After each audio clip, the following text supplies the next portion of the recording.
Hello and welcome to this webcast on the revised Section 23 of the third edition of the IFRS for SMEs Accounting Standard. This section is called Revenue from Contracts with Customers. This is the second of two webcasts on the revised Section 23 and covers application guidance and transition requirements. The requirements for revenue appear in three places in the third edition of the standard. First is in Section 23 itself, which includes the requirements that make up the five-step model and the requirements for contract costs and disclosures. These requirements are covered in the first webcast. The second is in the appendix to Section 23, Application Guidance, which includes requirements for features found in more complex contracts. The third is in Appendix A to the standard, which sets out the transition requirements for SMEs applying the revised section for the first time. We'll cover the requirements in both appendices in this webcast. In the third edition of the standard, the ISB revised Section 23 to line it with IFRS 15, Revenue from Contracts with Customers. The section is based on the principles of that standard and introduces a five-step model for revenue recognition and enhanced disclosure requirements. Now looking at the application guidance. The requirements are included in the appendix to Section 23 and cover 7 topics. Although the appendix is titled Application Guidance, the requirements in Section 23 and the appendix have equal authority. Each topic in the appendix relates to a different step of the five-step model. The topics that will be relevant to an SME will depend on the nature of its contracts with its customers. For an SME accounting for simple contracts, many of the topics will not be relevant. Turning to the first topic, contract modifications. A contract modification occurs if the price or scope of a contract is changed after the start of the contract. For example, if an SME and a customer agree to increase the price or number of goods in a contract, the contract is modified. How an SME accounts for a contract modification is determined by a set of criteria that look at whether the goods or services are distinct and at the change to the contract price. Depending on which criteria are met, an SME will account for a modification in one of three ways. First is continuing to account for the original contract and accounting for the modification as a separate contract. The second is accounting as if the original contract has been cancelled and a new contract created. The third is accounting as if the modification had always been part of the original contract. We'll now look at warranties and customer options. In a contract with a customer, an SME might sell a good or service with a warranty or a good or service with an option to purchase additional goods or services in the future for free or at a discount. These options can take different forms, for example, discount vouchers or loyalty points. If a contract includes a warranty or an option, the appendix tells an SME how to determine whether the warranty or option is distinct from the other goods or services in the contract, and therefore accounted for separately as a promise. A warranty is distinct if a customer can choose to buy the product with or without the warranty. A customer option is distinct if it gives a customer a material right to free or discounted goods or services and can be accounted for separately without undue cost or effort. Next, we'll look at the requirements covering principal versus agent. These apply if another party is involved in providing goods or services to the customer and require the SME to determine whether it is acting as a principal or an agent. This affects the nature of the SME's promise and the amount of revenue it recognises. Whether an SME is a principal or an agent is based on whether the SME controls the good or service before it transfers to the customer. The appendix includes indicators to help SMEs make this assessment. If an SME controls the good or service before it transfers to the customer, the SME is a principal. If an SME does not control the good or service before it transfers to the customer, the SME is an agent. A principal's promise is to provide the good or service to the customer itself, and it recognises the gross amount of consideration it expects to receive for doing so as revenue. An agent's promise is to arrange for the good or service to be provided to the customer instead of providing them itself. An agent recognises the fee or commission it expects to receive for doing so as revenue. Because the fee or commission is often a portion of the gross amount of consideration paid by the customer, agents are described as recognising revenue net. We'll now look at non-cash consideration. Typically, the consideration an SME will receive from its customers will be in the form of cash. However, an SME might receive consideration in the form other than cash, known as non-cash consideration. For example, an item of property, plant and equipment, a biological asset, or inventory. This might arise if an SME enters into a barter transaction. In such contracts, the appendix tells an SME how to measure the non-cash consideration when determining the transaction price. How an SME measures non-cash consideration is based on whether its fair value can be reasonably estimated.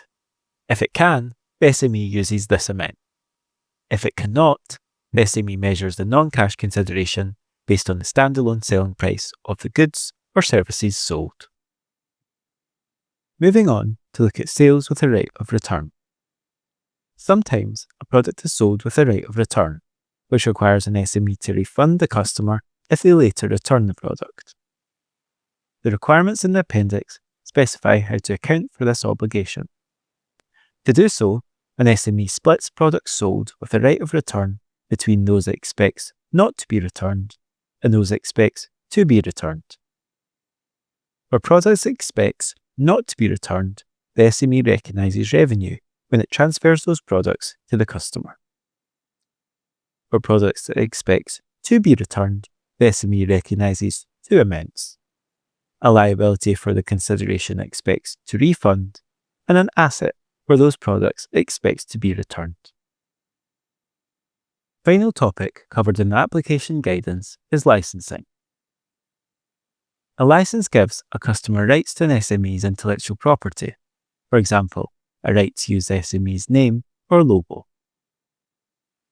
If a contract includes a promise to grant a license of intellectual property, the appendix tells an SME how to determine whether the promise is fulfilled and revenue recognised over time or at a point in time. This determination is based on the rights that the license gives the customer. The customer will either have rights to the SME's intellectual property as it exists throughout the license period, giving the customer a right to access the intellectual property, or rights to the SME's intellectual property as it exists at the point in time the license is granted, giving the customer a right to use the intellectual property.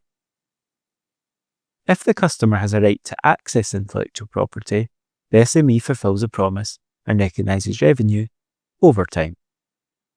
If the customer has a right to use the intellectual property, the SME fulfills a promise and recognises revenue at a point in time. Whether the customer has a right to access or a right to use the intellectual property will depend on what activities the SME expects to undertake during the license period. The activities that give a customer a right to access an SME's intellectual property include activities that support or maintain the intellectual property's value. An example of a license that is typically fulfilled at a point in time is a license to use completed media content, such as a film. A customer's right to a film would be expected to remain unchanged during the license period, as typically only finished films are licensed. Also, if the film is no longer in active release, the SME would not be expected to undertake any activities to maintain or support it. Therefore, the customer's right to the film is as it exists at the point in time the license is granted, and the promise is fulfilled at a point in time. An example of a license that might be fulfilled over time is a license to use an SME's logo. If the SME is expected to undertake activities to maintain or support the logo, and those activities have the potential to substantively affect the customer's right to the logo, then the customer's right is to the logo as it exists throughout the license period. Therefore, the promise would be fulfilled over time. That finishes our overview of the application guidance. Let's now look at transition requirements. The third edition of the standard is effective for periods beginning on or after 1st January 2027. SMEs may apply the revised Section 23 in one of two ways. The first is retrospective application, which requires an SME to apply the revised Section 23 to current and comparative periods. Therefore, an SME would restate prior period information. The second is prospective application, which requires an SME to apply the revised Section 23 only to contracts that begin in the current period. Consequently, an SME that chooses prospective application would not apply the revised Section 23 to comparative periods, and therefore would not restate prior period information. The SME would also not apply the revised Section 23 to contracts that begin in prior periods and that continue into the current period. Therefore, the accounting policy for these contracts remains unchanged. This brings to an end our webcast. As mentioned earlier, this webcast is the second of two on the revised Section 23. These webcasts are part of the resources that the ISB is making available to support SMEs' transition to the third edition of the standard. The full range of these resources is shown in the slide. The resources include a project summary and feedback statement and effects analysis that was published alongside the standard. The ISB has also published a marked up version of the standard showing changes since the second edition.